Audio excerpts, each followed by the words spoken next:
মাত্র 50 টাকা নারায়ণগঞ্জের মধ্যে এরকম বড় সাইজের মাংস দিয়ে খেতে পারবেন চাউমিন। ওনাদের এখানে স্যুপ আর চিকেন ফ্রাইও পেয়ে যাবেন, যা মাত্র 30 টাকা থেকে স্টার্ট। এই 50 টাকা চাউমিনে পেয়ে যাবেন 3 পিস মোটামুটি বড় সাইজের মুরগির মাংসের টুকরা এবং 2 পিস কলিজা। স্প্যাগেটিটা কিছুটা স্পাইসি ও মোটামুটি ঝাল ছিল। উনি আবার উপর দিয়ে এক্সট্রা মশলা অ্যাড করে দিয়েছিলেন। সন্ধ্যার ভরপেট নাস্তা হিসেবে এটা একটা ভালো অপশন হতে পারে। ভাই আপনি এখানে কি কি আইটেম বিক্রি করছেন?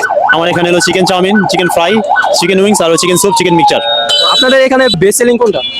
মানে চাউমিনটা বেশি। চাউমিনটা বেশি যায় আপনাদের? চাউমিনটা বেশি আর স্যুপও যায় আলহামদুলিল্লাহ ভালো। আপনাদের দোয়া এখানে আমি 27 বছর ধরে আসি, আলহামদুলিল্লাহ ভালো চলে, আল্লাহ তাআলা ভালো রাখছে। আচ্ছা, এদিকে প্রাইসটা কত থেকে শুরু? আমার প্রাইসটা হলো প্লেট 50 টাকা, আর স্যুপ হলো 50 টাকা, মিক্সচার হলো 60 টাকা, আর চিকেন ফ্রাই হচ্ছে 50, 60, 30। থেকে কয়টা পর্যন্ত বসেন? আমার ইনশাল্লাহ আপনার মাগরিবের পর থেকে আপনার 10টা, 10:30 পর্যন্ত, সর্বোচ্চ টাইম 11টা। আচ্ছা, ঠিক আছে আপনাদের লোকেশনটা যদি বলেন। আমার লোকেশনটা হইতেছে যে গ্রামীণ মিষ্টান্ন ভান্ডারের হাতের ডান পাশে, ঠিক আছে, রাস্তার যে পারি। ওকে ভাই, ঠিক আছে। তো আজকের ভিডিওটি এই পর্যন্তই ছিল। সবাই ভালো থাকবেন। আল্লাহ হাফেজ।